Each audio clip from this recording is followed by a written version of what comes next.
សូមគោរពជំរាបសួរពុកម៉ែបងប្អូនទាំងអស់គ្នា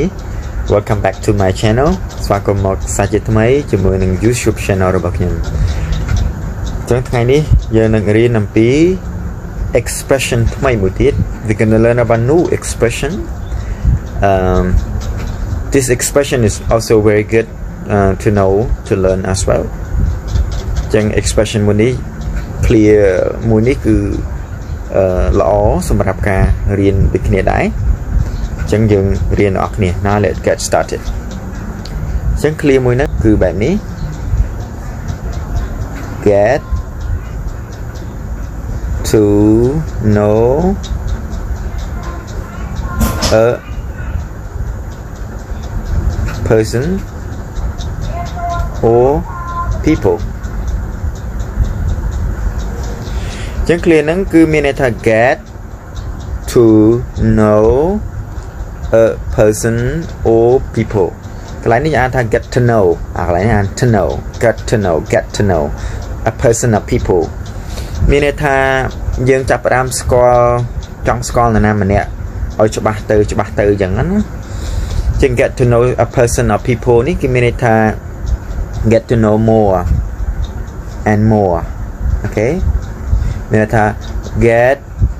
to know more and more about the people មានន័យថាពេលដែលយើងចាប់ផ្ដើមស្គាល់នរណាម្នាក់ហើយយើងចង់ស្គាល់ឲ្យច្បាស់ហើយយើងចង់ស្គាល់បន្ថែមទៀតឲ្យកាន់តែច្បាស់ចូលទៅចិត្តគាត់អីចឹងណាហើយស្និទ្ធស្នាលមួយគាត់អីចឹងតែហ្នឹង get to know ឧទាហរណ៍ខ្ញុំទៅជួបបុគ្គលណាម្នាក់ឬក៏នរណាម្នាក់យើងគ្រាន់តែជួបគ្នាទេគឺមិនតាន់ស្គាល់គ្នាច្បាស់ទេឧទាហរណ៍គាត់ឈ្មោះបូរ៉ាអីចឹងទៅអញ្ចឹងខ្ញុំចង់ស្គាល់បូរ៉ាឲ្យបានច្បាស់ដើម្បីអាចខ្លាចទៅជាមិត្តភក្តិអីចឹងណាព្រោះការខ្សែគប់មិត្តភក្តិគឺជារឿងសំខាន់អញ្ចឹងយើងប្រើ clear មួយថា get to know a person or people មានន័យថាយើង get to know more បាទ and more ច្បាស់ហើយច្បាស់ទៀតបន្ថែមទៀតអំពីបុគ្គលហ្នឹងអំពីមនុស្សទាំងអស់ហ្នឹងអញ្ចឹងណា So now let's go to the example together តើយើងមានឧទាហរណ៍ប្រភេទណាខ្លះ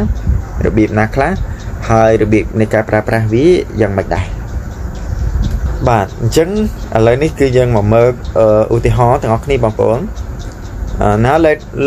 look at the example together about get to know ហ្នឹងអញ្ចឹងឥឡូវយើងចាប់ផ្ដើមមើលឧទាហរណ៍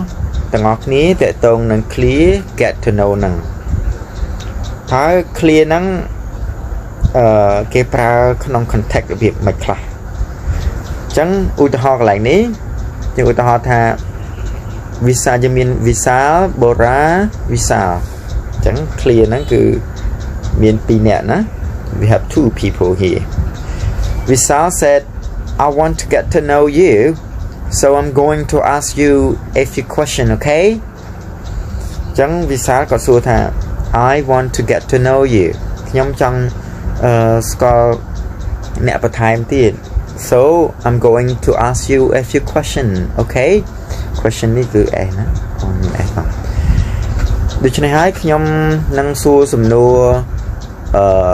ឯងឬក៏អ្នកមួយចំនួនបានទេអូខេចឹងណាចឹងវិសាក៏ចង់សួរសំណួរខ្លះទៅកាន់បូរ៉ាព្រោះគាត់ចង់ស្គាល់បូរ៉ាហ្នឹងឲ្យកាន់តែច្បាស់ចឹងបូរ៉ាគាត់ថាម៉េចគាត់ថាអូខេអត់អីទេចឹងណាវិសាគាត់បានសួរថា Where are you from តើបូរ៉ាឯងមកពីណា What do you do តើបូរ៉ាឯងធ្វើអីគេរងថ្ងៃហ្នឹង Do you like living here តើបូរ៉ាឯងចូលចិត្តរស់នៅនេះទេរស់នៅនេះមិនដែរអញ្ចឹងណាសំណួរនេះគឺអញ្ចឹងត្រឡប់មកវិញ get to know នេះបងប្អូនមានន័យថាយើងចង់ស្គាល់បុគ្គលណាម្នាក់ឲ្យកាន់តែច្បាស់បន្ថែមទៀតអញ្ចឹងតាមរយៈការសួរសំណួរក្តីតាមរយៈការចូលទៅនៅចិត្តក្តីតាមរយៈការប្រើ text messages ក្តីការប្រើប្រាស់ប្រព័ន្ធអ៊ីនធឺណិតដើម្បីតាក់ទងគ្នាឆាតសួរណែនាំឬក៏ប្រើប្រាស់ Facebook អីផ្សេងៗជាដើមហ្នឹងគឺយើងស្គាល់ មនុស្សបន្ថែមថ្មីហ្នឹងគឺមានន័យថាយើងស្គាល់គាត់កាន់តែច្បាស់បន្ថែមទៀតហើយតាមរយៈការដែលគាត់ផុសរូបឬក៏តាមរយៈការ share ជាដើមហ្នឹងទៅអញ្ចឹងពាក្យខ្មែរយើងថាបើចង់ស្គាល់នរណាម្នាក់គឺត្រូវទៅឲ្យចិត្តអីចឹងហ្នឹងអាហ្នឹងគឺយើងប្រើ get to know ហ្នឹងហើយចឹងណាឥឡូវយើងទៅមើលឧទាហរណ៍មួយទៀតឬក៏ឧទាហរណ៍ច្រើនទៀតដើម្បីឲ្យកាន់តែច្បាស់នៅក្នុង different context មានន័យថា different context មានន័យថាបរិបទផ្សេងទៀតតើយើងតើគេប្រើមិនដែរអញ្ចឹងណាឥឡូវយើងទៅមើលទាំងគ្នាណា so let's go for more okay so the example number 2យើងមើលឧទាហរណ៍ទី2ឧទាហរណ៍ទី2នេះគឺ contact ហ្នឹងគឺនៅសាលារៀនបងប្អូនហើយ contact នេះគឺតកតងនឹងគ្រូបង្រៀន now let's go to read the example together A said how your class គេសួរទៅកាន់លោកគ្រូម្នាក់ហ្នឹងថាតើថ្នាក់លោកគ្រូមិនដែរចឹងណា so B said it's great វាល្អមែនទេវាល្អ I'm getting to know more students ខ្ញុំកំពុងតែចាប់អារម្មណ៍ស្គាល់សិស្សថ្មីបន្ថែមទៀត so I'm happy ដូច្នេះហើយខ្ញុំសប្បាយចិត្តឃើញទេបងប្អូនអញ្ចឹង contact ហ្នឹងគឺមានន័យថាគ្រូគាត់ទៅចូលថ្នាក់នឹងថ្មីថ្មោងគាត់មិនតាន់ស្គាល់សិស្សអស់ទេដូច្នេះគាត់ចង់ស្គាល់បន្ថែមទៀត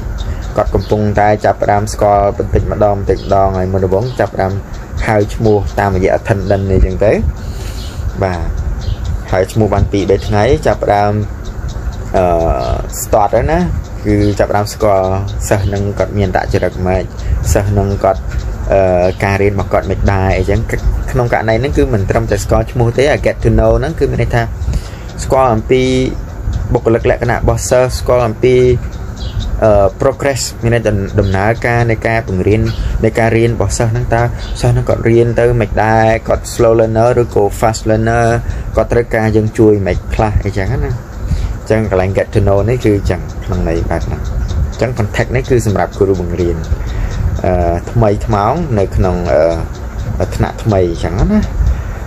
Okay everyone I hope you understand get to know នេះ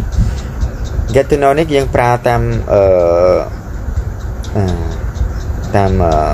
ប្រយោគដែរយើងជាក់ស្ដែងបងប្អូនមើលប្រយោគនេះគឺប្រយោគcontinuous អញ្ចឹងយើងត្រូវប្រើឲ្យត្រូវដែរអញ្ចឹងមិនខ្ញុំដាក់កំហុសពណ៌ក្រហមនេះ red color នេះអូខេអញ្ចឹងបងប្អូនសម្គាល់ផងអូខេអញ្ចឹងរឿងថិនបងប្អូនចង់ច្បាស់បងប្អូនចូលទៅ playlist YouTube របស់ខ្ញុំបងប្អូននឹងឃើញខ្ញុំបង្រៀនថិននៅវីដេអូក្រោយៗទៀតអញ្ចឹងក្នុងទីនេះខ្ញុំបង្រៀន expression សិនអញ្ចឹងដើម្បីកុំឲ្យយើងបែកវែងឆ្ងាយខ្ញុំមិនជជែកវែងឆ្ងាយជាមួយនឹងtense មានន័យថាប្រយោគនេះទេអញ្ចឹងបើបងប្អូនចង់រៀនបន្ថែមទៀតបងប្អូនចូលទៅ playlist របស់ YouTube channel របស់ខ្ញុំហើយបងប្អូនអាចរៀនបន្ថែមបាននៅពេលខាងក្រោយណាអរគុណបងប្អូនទាំងអស់គ្នា See you in the next video Thank you